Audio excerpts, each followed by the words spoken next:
வணக்கம் நேயர்களே! இன்று மீண்டும் ஒரு சுவாரஸ்யமான அரசியல் சந்திப்பில் நம்முடன் இணைந்திருப்பவர் திரு நடராஜன். நடராஜன் வணக்கம். வணக்கம், வணக்கம் சார்.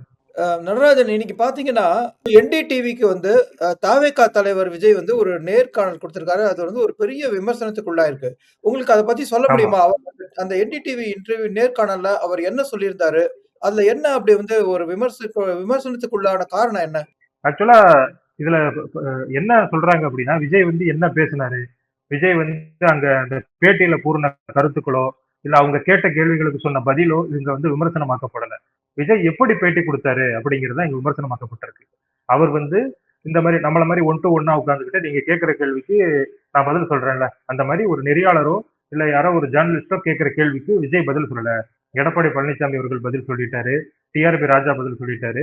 அதே மாரி இன்னும் ஒரு சில அரசியல் தலைவர்கள் இருக்காங்க. அவங்க எல்லாம் பதில் சொல்லிட்டாங்க. ஆனா விஜய் அவர்கள் பதில் சொல்லல. விஜய் கட்சியில இருந்தே ஒருத்தர் போயிருக்காரு. அருண் ராஜா அப்படிங்கிறவர். அவருமே வந்து ம். இந்த மாதிரியான நெறியாளர்களையோ, ஜர்னலிஸ்டையோ சந்திக்கிறாரு. ஆனா விஜய் மட்டும் ஏன் சந்திக்கல? அவர் வந்து வீட்டுக்குள்ள வச்சு பேட்டி குடுத்துட்டாரு அப்படிங்கிறது தான் அந்த குற்றச்சாட்டு. இந்த குற்றச்சாட்டு எதிலிருந்து வருது அப்படின்னா, விஜய வந்து பொதுவெளிக்கு கொண்டு வரணும். அவர் வாயிலிருந்து ஏதாவது ஒரு விஷயங்கள வாங்கிட்டு அத சர்ச்சையாக்கணும். இதனால டிஆர்பி ரேட்ட ஏத்தணும் அப்படிங்கிறது தான் இங்க இருக்கக்கூடிய ஊடகங்கள் வந்து நினைச்சுக்கிட்டு இருக்காங்க. ஏன் அப்படின்னா, விஜய் வந்து ரொம்ப நாள் ஆச்சு. அவர் வந்து இந்த சிபிஐ விசாரணைக்கு போனதுல இருந்தே பார்த்தீங்க அப்படின்னா, மக்களையும் சந்திக்கல. அவருடைய கட்சி பணிகளுமே ரொம்ப தொய்வா போய்க்கிட்டு இருக்கு. ஸோ அதனால அவங்களுக்கு கன்டென்ட் வந்து அந்த அளவுக்கு கிடைக்கல. ஸோ அவர வச்சு ஏதாவது கன்டென்ட்ட கிரியேட் பண்ணணும் அப்படிங்கிறதுனால, இந்த ஊடகங்கள் செய்யக்கூடிய விஷயம் தான் இது. இத வந்து ஒரு பாயிண்டா எடுத்துக்கிட்டு திமுகவும், அதற்கு ஆதரவா இருக்கக்கூடிய ஊடகங்களுமே வந்து விமர்சனங்கள முன் வச்சுக்கிட்டு இருக்காங்க. அதிமுகவோ இல்ல பாஜகவோ இது வந்து அதிகமா பேசுறாங்கன்னு பார்த்தீங்கன்னா, ஒரு சிலர் பேசுவாங்க. ஆனா இதையே வச்சு அரசியல் பண்ண மாட்டாங்க. ஏன்னா தமிழகத்துல இதுதான் முக்கியமான பிரச்சனையா? விஜய் அவர்கள் வந்து என்டிடிவிக்கு நேரடியா பேட்டி குடுக்காததான் பிரச்சனையா? எத்தனையோ பிரச்சனைகள் போய்க்கிட்டு இருக்கு. ஒரு வடமாநில தொழிலாளருடைய குடும்பத்துக்கு என்ன நடந்துச்சு அப்படிங்கிறது வந்து நீங்க செய்திகள்ல பார்த்திருப்பீங்க. இப்ப இதெல்லாம் புறந்தள்ளிட்டு எதுக்குமே ஆகாத ஒரு செய்திய வந்து முக்கியமா பேசணும் அப்படிங்கிறதுக்காக இந்த ஊடகங்கள் செய்யக்கூடிய ஒரு பூச்சாண்டி வேலை அப்படின்னு தான் நான் நினைக்கிறேன். சார் விமர்சனத்த நீங்க வந்து என்டிடிவி மேல வைக்கிறீங்களா? இல்லாட்டி விஜய் மேல வைக்கிறீங்களா? விஜய் வந்து இப்போ ஒரு அரசியல் தடத்துல இருக்காரு. அவர வந்து நோக்கி பல ம். விதமான கேள்விகள் வந்து மக்கள்ட்டயும் இருக்கு. அவர் பல விதமான ம். ஊடகங்களுக்கும் இருக்கும். அவர் பேச வராம இருக்கிறது வந்து யாருக்கு நஷ்டம்? விஜய்க்கு தானே நஷ்டம். அவர வந்து பேச வேண்டாமா? அவர் வந்து இன்னும் ஊடகங்களோட அதிகமா வந்து பேசணும். அதிகமா வந்து அவர் வந்து தன்னுடைய கருத்துக்கள நேரடியா சொல்லணுங்கிற எதிர்பார்ப்பு தப்பா? இல்ல சார், இப்ப நம்ம எல்லாருக்குமே ஒரு கம்ஃபர்ட் லெவல் இருக்கும். இப்ப நீங்க வந்து என்ன ஒரு பேட்டி எடுக்குறீங்க. இப்ப நான் வந்து உங்களுக்கு வந்து ஒரு சில கண்டிஷன்ஸ் போட்டேன்னு வைங்களேன், நீங்க வந்து என்ன திரும்ப பேட்டி எடுப்பீங்களா? எடுக்க மாட்டீங்க. அதே மாரி தான் என்டிடிவி நிர்வாகம் விஜய்க்கு வந்து பேட்டி கேட்டிருப்பாங்க. அவரு ஒரு சில கண்டிஷன்ஸ் வச்சிருப்பாரு. எனக்கு கம்ஃபோர்ட் இல்லங்க. இந்த மாரி ஒன் டூ ஒன் இன்டர்வியூ குடுக்குறது எனக்கு கம்ஃபோர்ட் இல்ல. நீங்க எங்க அவருக்கு வீட்டுக்கு கம்ஃபர்ட் வந்துருங்க. லெவல் இல்லங்கிறது வந்து அவரோட அது ஒரு நெகட்டிவ் பாயிண்ட் இல்லையா? அவர் தனக்கு வந்து பேட்டி குடுக்குறதுல கம்ஃபர்ட் இல்லன்னா, நாளைக்கு எப்படி வந்து அவர் வந்து ஒரு முதலமைச்சராகவோ, ஒரு அமைச்சராகவோ ஆயி, அவர் வந்து பிரஸ் மீட்டையோ எதையோ சந்திப்பாரு. அவர் இதுவரைக்கும் எந்த விதமான பிரஸ் மீட்டையும் டைரக்ட்டா சந்திச்சது கூட இல்ல. இது வந்து அவருக்கு ஒரு பாதகமா நீங்க பார்க்கலையா அரசியலுக்கு? கண்டிப்பா இது ஒரு மைனஸ் தான் சார். இது வந்து கொஞ்சம் கொஞ்சமா விஜய் அவர்கள் இந்த கம்ஃபோர்ட் லெவல்ல இருந்து வெளிய வரணும் அப்படிங்கிறதுல சந்தேகமே கிடையாது. ஆனா இதுதான் இன்னைக்கு தமிழ்நாட்டினுடைய முதன்மை பிரச்சனையா அப்படிங்கிற கேள்வி தான் இருக்கு. இப்ப விஜய் அவர்கள் அவங்கள இப்ப என்டிடிவி கிட்ட அவர் ஒரு கண்டிஷன் போடுறாருன்னு வைங்களேன், அதை ஏத்துக்கிட்டு தானே என்டிடிவி அவங்க வீட்டுக்கு போயிருப்பாங்க. இப்ப விஜயனுடைய ஃபேஸ் தேவைப்படுது. விஜய் என்ன கருத்து சொல்றாரு அப்படிங்கிறத எல்லாரும் கேட்கறதுக்கு ரெடியா இருக்காங்க. அதனாலதான் என்டிடிவி இப்படி ஒரு இன்டர்வியூ எடுக்கிறாங்க. விஜய் வந்து இப்படி பண்றாரு, அதனால எங்களுக்கு வந்து வியூஸ் வராது அப்படின்றத என்டிடிவி வந்து அந்த பேட்டி எடுத்திருக்க மாட்டாங்க. அவருடைய கருத்துக்கள் முக்கியம் அப்படிங்கிற காரணத்தினாலதான் என்டிடிவி அந்த பேட்டி எடுத்திருக்காங்க அப்படின்னு தான் நான் நினைக்கிறேன்.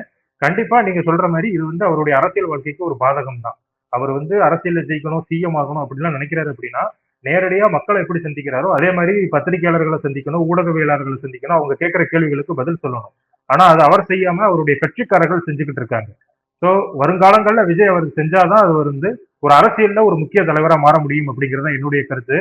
நீங்க பழைய காலத்துல இன்டர்வியூ எல்லாம் பார்த்துருந்தீங்கன்னா இந்த ஆனந்த விகடன், குமுதம், குங்குமம் அப்படிலாம் விஜய் வந்து நிறைய இன்டர்வியூ கொடுத்திருப்பாரு. அதுக்கு காரணம் என்னன்னா இப்ப அவர் எப்படி பத்திரிகையாளர்களை சந்திச்சாரோ அதே மாதிரிதான் அந்த காலகட்டத்துல இருந்திருக்கும். So அவங்க வந்து சும்மா ஒரு ரெக்கார்டரை வச்சு போய் இன்டர்வியூ எடுத்திருப்பாங்க. அதுக்கு அவர் பதில் சொல்லியிருப்பாரு. So அதே மாதிரியான ஒரு ஸ்டைலவே அவர் இன்னும் பின்பற்ற நினைக்கிறாரு. ஆனா டெக்னாலஜி எவ்வளவோ முன்னேறிடுச்சு, உலகம் எந்த அளவுக்கு முன்னேறிடுச்சு, அதையெல்லாம் விஜய் கருத்தில் கொண்டுட்டு கொஞ்சம் வெளியே வந்து வெளிப்படையா பேசணும் அப்படிங்கிறது தான் என்னுடைய கருத்தா இருக்கு. தவிர்த்து அதுல உங்க கேட்ட கேள்வி என்னன்னா, அதுல முக்கியமான கேள்வி நீங்க வந்து கிங்கா இருக்க போறீங்களா, கிங் மேக்கரா இருக்க போறீங்களா? 2016ல விஜயகாந்த் அவர்கள் மக்களை நோக்கி வச்ச கேள்வி அது. நான் கிங்கா இருக்கணும்னு நினைக்கிறீங்களா, கிங் மேக்கரா இருக்கணும்னு நீங்க நினைக்கிறீங்களா அப்படின்னு சொல்லிட்டு மக்கள்கிட்ட கேட்டாரு. அப்ப அங்க இருக்கிறவங்க ஃபுல்லா அவருடைய தொண்டர்கள் தானே. அவங்க என்ன சொல்லியிருப்பாங்க, நீங்க கிங்கா இருக்கணும் அப்படின்னு சொல்லி சொன்னாங்க. அவருமே மக்கள் நல கூட்டணியை வச்சு போட்டியிட்டாரு. ஸோ ஆமா. அப்ப விஜயகாந்த் அவர்கள் கிங்கா இருக்கணும்னு நினைச்சாரு. அதே மாதிரியான மனநிலையில தான் இப்ப விஜய் அவர்கள் இருக்காரு. நான் கிங்கா இருக்க போறேன் அப்படிங்கிற மாதிரி அந்த கேள்விக்கு பதில் சொல்லியிருக்காரு. ஸோ மக்கள் தான் முடிவு பண்ணணும். அவரை கிங்காக்க போறாங்களா இல்ல என்ன ஆக்க போறாங்க. ஸோ இதுல விமர்சனத்துக்குள்ளான விஷயங்கிறது எது? அவர் அந்த மாரி ஒரு நேர்காணல் குடுத்த விமர்சனம் ஆயிருக்கா? இல்லாட்டி அவர் வந்து ரொம்ப கான்ஃபிடென்ட்டா கிங்கா தான் இருக்க போறேன்னு சொன்னது விமர்சனம் உள்ளாயிருக்கா? அத பத்தி யாருமே பேசல. அவரு என்ன கேள்வி கேட்டாங்க, என்ன பதில் சொன்னாங்க அப்படிங்கறத பத்தி யாருமே பேசல. இவரு ம். இப்படி ஒரு இன்டர்வியூ குடுத்துட்டாரு. அது ம். தவறு அப்படிங்கிற மாதிரி தான் எல்லா ஊடகங்களுமே பேசிக்கிட்டு இருக்காங்க. இப்ப எப்படி தமிழக முதல்வர் வந்து எழுதி வச்சு ஆமா. தான் பேசுறாரு. ஆல்ரெடி வந்து அவர் கேள்வி கேட்கக்கூடிய பத்திரிகையாளர்களுக்கு வந்து கொஸ்டின்ஸ் எல்லாம் குடுத்துடுறாங்க. இவர் வந்து பதில் மனப்பாடம் பண்ணிட்டு வந்து சொல்றாரு அப்படிங்கிற மாதிரி ஒரு குற்றச்சாட்டு இருக்குல்ல. சோ அதே மாதிரியான ஒரு குற்றச்சாட்டு விஜய்க்கு வேற ஒரு வடிவத்துல வருது. சோ அவரை வந்து இன்டர்வியூ எடுத்திருக்காங்க. ஆனா அந்த இன்டர்வியூ ரெக்கார்ட் செய்யப்படல. இந்த இன்டர்வியூ விஜய் தான் கொடுத்தாரா அப்படிங்கிறதே எங்களுக்கு சந்தேகமா இருக்கு அப்படிங்கிற மாதிரி நிறைய பேர் பேசிக்கிட்டு இருக்காங்க. பட் என்டிடிவி மாதிரியான ஒரு நிறுவனம் இப்படி ஒரு விஜயை வந்து ஒரு பிராண்டுக்காக யூஸ் பண்ணுவாங்களா அப்படிங்கிறது எனக்கு தெரியல. ஏன்னா என்டிடிவி வந்து அதானியோட நிறுவனம். அதை வச்சே நிறைய பேர் வந்து ட்ரோல் பண்ணிக்கிட்டு இருக்காங்க. அதானி வந்து யாருக்கு அதிகமா சப்போர்ட் பண்ணுவாரு? பாஜகவுக்கு தான். ஸோ பாஜகவோட சப்போர்ட்ல இருக்கக்கூடிய என்டிடிவி விஜயை பேட்டி எடுக்கிறாங்கன்னா யாரு பாருங்க அப்படிங்கிற மாதிரி அதுக்கு ஒரு சாயத்தை பூசிக்கிட்டு இருக்காங்க. அதே தொலைக்காட்சிக்கு டிஆர்பி ராஜா அவர்கள் தொழில்துறை அமைச்சராக இருக்கக்கூடியவர் பேட்டி கொடுத்திருக்காரு. அப்ப அதை கனெக்ட் பண்ணி பார்ப்பாங்களா அப்படிங்கிற கேள்வியும் இருக்கு. ஸோ தேர்தல் நேரத்துல இது மாதிரியான கான்க்ளேவ் வந்து எல்லா ஊடகங்களும் வைப்பாங்க. ஸோ அது மாதிரி நடந்த ஒண்ணுதான் இது. விஜய் அவர்கள் இன்னுமே வந்து வெளிப்படையா பேசணும் அப்படிங்கறத நிறைய பேர் எதிர்பார்க்கறாங்க அப்படிங்கறத இதன் மூலமா நமக்கு தெரிய வருது. ஸோ இதுல பெரிய விமர்சனங்கள் வைக்கிறதுக்குலாம் ஒண்ணும் இல்ல. விஜய் வந்து எப்படியாவது டார்கெட் பண்ணணும் அப்படிங்கிறவங்க தான் அது வந்து தொடர்ந்து பேசிக்கிட்டு இருக்காங்க. இப்போ வந்து அம் இந்த எதிர்பார்ப்பு ஓரளவுக்கு உங்களுக்கு மக்களுக்கு பூர்த்தி ஆகக்கூடிய நிலைமை வருது. ஏன்னா சமீபத்தில வந்து ம், அவங்க ஒரு தவேகா விஜய் தலைவர் விஜய் மக்கள் சந்திப்பு அப்படின்னு ஒண்ணு ஏற்பாடு பண்ணிட்டு இருக்காங்க. ஸோ இந்த நீங்க ஆ, நேர்காணல் வந்து அவர் தவிர்க்கிறாரு, அவர் பேசுறாருங்கிறதுக்கு எல்லாத்துக்கும் சேர்ந்து வந்து ஒரு பதில் அந்த மக்கள் சந்திப்புல வரப்போறது. ஏன்னா மக்களோட அவர் நேரடியா சந்திக்க போறாராம். ஸோ அந்த அந்த கூட்டத்த பத்தி நீங்க என்ன நினைக்கிறீங்க? இப்ப கரூர்ல வந்து ஒரு பெரிய விபத்தாச்சு நமக்கு மக்களோட அவர் ரொம்ப நெருக்கமா வர சமயத்துல. ஸோ இந்த மக்கள் சந்திப்புங்கிறது எப்படி போகக்கூடும்? இதுல ஏதாவது பிரச்சனை வரும்னு நீங்க நினைக்கிறீங்களா? இல்ல நம்ம கரூருக்கு அப்புறமா 2 இடங்கள்ல அவர் வந்து மக்களை சந்திச்சிட்டாரு. காஞ்சிபுரத்துல உள்ளரங்கத்துல சந்திச்சாரு. அதுக்கப்புறமா புதுச்சேரியில பொதுவெளியில சந்திச்சாரு. ஈரோட்டுல செங்கோட்டையன் வந்து ஒரு மிகப்பெரிய மாநாட்டை வந்து ஏற்பாடு பண்ணியிருந்தாரு. மாநாடா அது பொதுக்கூட்டமான்னு தெரியல. ஸோ அதுலயுமே பாத்தீங்க அப்படின்னா எந்த ஒரு அசம்பாவிதமும் நடக்கல. ஸோ அதுக்கப்புறமா தொடர்ந்து அவங்க பண்ணிட்டு தான் இருக்காங்க. ஸோ கரூர் சம்பவம் அப்படிங்கிறது ஒரு மிகப்பெரிய வருந்தத்தக்க ஒரு நிகழ்வு தான். அது மாதிரி இனிமே நடக்கக்கூடாது அப்படிங்கிறது தான் எல்லாருடைய வேண்டுதலாவும் இருக்கு. அதுக்குன்னு அவர் வந்து வெளியே வராமலே இருந்துடவும் மாட்டார்ல. ஸோ ஆ. அவருக்கும் தன்னுடைய அரசியல் லட்சியங்களை நிறைவேற்றணும், அரசியல் ஆசைகளை நிறைவேற்றணும் அப்படின்னா மக்களை சந்திக்கணும். அதுக்கான உரிய பாதுகாப்புகளோடு அடுத்த ஏற்பாடுகளை பண்ணுவாங்க அப்படிங்கிறதா என்னுடைய கருத்தா இருக்கு. அப்படிதான் இருக்கும்னு நினைக்கிறேன். இதுல என்னன்னா, அவர் மீண்டும், மீண்டும் மக்கள் சந்திப்புன்னு சொல்றது ஒரு பக்கம் இருக்கட்டும். அவரோட வந்து ம், எந்த கட்சி வந்து போய் சேரப்போறதுன்னே புரியல. ஏன்னா, இதுவரைக்கும் இன்னி நாள் வரைக்கும் அவர் வந்து ஒரு தனி கட்சியா தான் இருக்காரு. அவர் கூட யாராவது ம், சேர்ந்தாங்கன்னா, அவங்க அவங்க கட்சியிலேருந்து வெளியில வந்து இவங்க கட்சியோட சேர்ந்துக்கிறவங்களா தான் இதுவரைக்கும் நம்ம பார்க்குறோம். ஸோ இந்த மாதிரி சமயத்துல இன்னும் கூட்டணிய உறுதி செய்யாத கட்சிகள்ல 2 இருக்கு. தேமுதிக, ம். அப்புறம் புதிய தமிழகம், ஓபிஎஸ் அணி. ஓபிஎஸ் அணிய ஒரு கட்சின்னு எடுத்துக்கிட்டோம்னா 3 ஆயிடும். இவங்க 3 பேரோட நிலைப்பாடு என்னவா இருக்கும்? சார் தேமுதிகவை பொறுத்த மட்டும் அவங்க எப்படி 2021ல 2 பக்கமும் பேசுனாங்களோ அதே மாதிரி இந்த பக்கமும் யார் அதிகமான சீட்டு கொடுப்பாங்களோ அவங்கள்ட்ட நாங்க வந்து கூட்டணி சேருவோம் அப்படின்னு அவங்களே வெளிப்படையா சொல்லிட்டாங்க. ஸோ அதுதான் இங்க பிரச்சனையா இருக்கு. அதிக சீட்டுகள் இவங்க வந்து திமுக வந்து 20 சீட்டு கேட்கறாங்க. அதிமுக 30 சீட்டு கேட்கறாங்க. ஒரு ராஜ்யசபா எம்பி சீட்டு கேட்கறாங்க. இப்ப இருக்கக்கூடிய காலகட்டத்துல அதை வந்து எந்த கட்சியுமே கொடுக்க தயாராக இல்லை ஏன் சார் அப்படிங்கிறதுதான். தாவேக்கா குடுக்கக்கூடாதுன்னு நினைக்கிறீங்களா? இல்ல தாவேக்கா கொடுக்கலாம். ஆனா அவங்க தாவேக்கா ஒரு ஆப்ஷனை இவங்க வச்சிருக்காங்களா? தாவேக்கா கூட பேசுறாங்களா அப்படிங்கிறதே தெரியல. அந்த ம். பேட்டியிலுமே கூட பாத்தீங்கன்னா பிரேமலதா விஜயகாந்த் அவர்கள் திமுக, அதிமுக அப்படிங்கிற 2 கட்சிகள் பெயரை தான் குறிப்பிடுறாங்க. விஜய பத்தி அவங்க தாவேக்கா பத்தி அவங்க குறிப்பிடவே இல்லை. அவங்களே வந்து இவங்க கூட பேசுறாங்களா அப்படிங்கிறது தெரியல. எப்படி 2021ல வேற ஆப்ஷனே இல்லாம அவங்க வந்து அமமுக கூட சேர்ந்து போட்டியிட்டாங்களோ அதே ஆமா. மாதிரி ஒரு நிலைமைக்கு தான் தேமுதிக தள்ளப்படும் அப்படின்னு நினைக்கிறேன். ஏன் அப்படின்னா தேமுதிக இன்னுமே நான் வந்து நம்ம வந்து 2016ல இருந்த தேமுதிக நினைச்சுக்கிட்டு இருக்காங்க. அப்ப வந்து திமுக 50ல இருந்து 80 தொகுதிகள் வரை கொடுக்கறதுக்கு தயாராக இருந்தாங்க அப்படிங்கிறது எல்லாருக்குமே தெரியும்.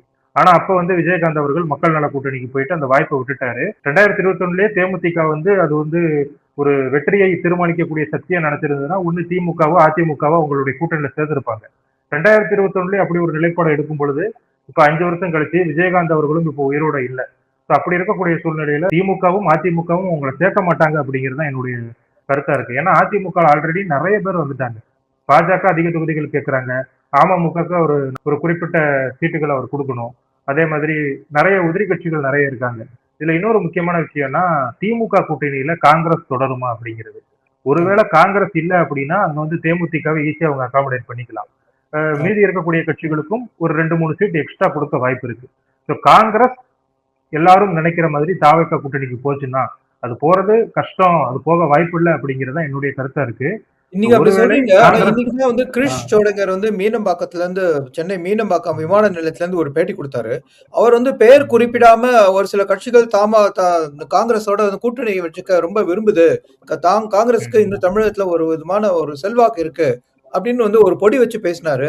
அதே சமயத்துல வந்து ஸ்டாலின் வந்து அவர் கூட பேசறதுக்கே கொஞ்சம் தயாராகாத நிலையில இருக்கிற மாரியும் வந்து ஒரு வெளியில வந்து நமக்கு ஒரு வெளியில புலப்படுது. ஸோ அதனால வந்து இது ஒருவேளை காங்கிரஸ் வந்து தாவேகாவோட சேர்ந்துக்கிறாங்கன்னே வச்சுக்கோங்க. அப்போ வந்து தேமுதிக அவங்கெல்லாம் வந்து திமுகவோட சேர்றதுக்கான வாய்ப்பு இருக்கிறதா நீங்க நினைக்கிறீங்களா? கண்டிப்பா. ஆக்சுவலா நான் நான் என்ன நினைக்கிறேன்னா காங்கிரஸ் வந்து திமுக கூட்டணியில இருந்து வெளியேற மாட்டாங்க அப்படிங்கறது என்னுடைய கருத்தா இருக்கு.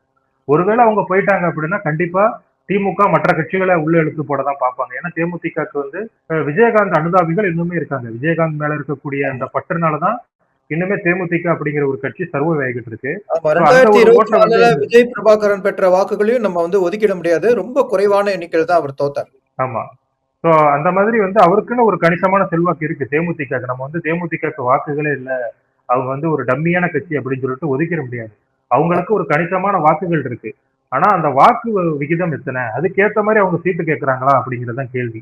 20, 30 அப்படிங்கிற மாதிரியான சீட்டு கேட்டாங்கன்னா கண்டிப்பா திமுகவும் அதிமுகவும் அவங்க கூட்டணியில சேர்க்கவே மாட்டாங்க. 10க்கும் குறைவான தொகுதிகளில் அவங்க நிக்க தயாராக இருந்தாங்கன்னா 2 கட்சிகளுமே கன்சிடர் பண்ணுவாங்க அப்படிங்கிறது தான் என்னுடைய இதா இருக்கு.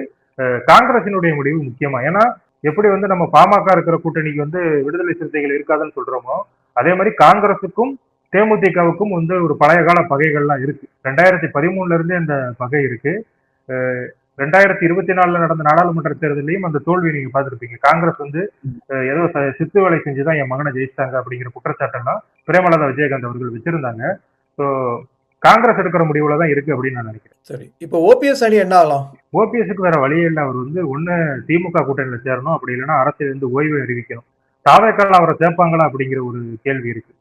ஏன்னா விஜய் வந்து ஏற்கனவே வந்து அந்த கதவுகளை மூடிட்டாரு, ஓபிஎஸ் வந்து அவர் ஏத்துக்கல அப்படிங்கிற மாதிரி செய்திகள்ல எல்லாம் நம்ம பார்த்துக்கிட்டு இருக்கோம். ஸோ பன்னீர்செல்வம் அவர்கள் வந்து தேர்தலில் போட்டியிட்டாலுமே ஜெயிப்பாரா அப்படிங்கிற ஒரு கேள்வியும் இருக்கு.